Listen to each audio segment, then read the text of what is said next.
We will take questions in that.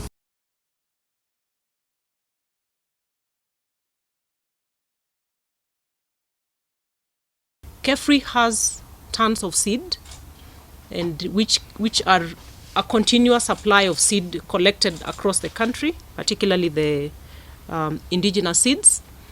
And we picked on government institutions including NYS, KDF, correctional services, the regional development agencies, KFS, KEFRI. So I want to persuade Kenyans, please take the initiative.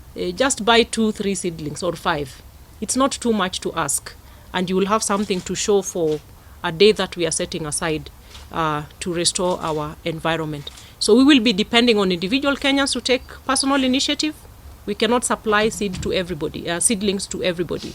We want to encourage our partners in the banking sector, our development partners, the NGOs involved in environmental conservation, our county governments, including ministries, departments, and agencies. Please go out there, buy the seedlings from private Kenyans who have worked to put together nurseries, and let us put these seedlings on the ground.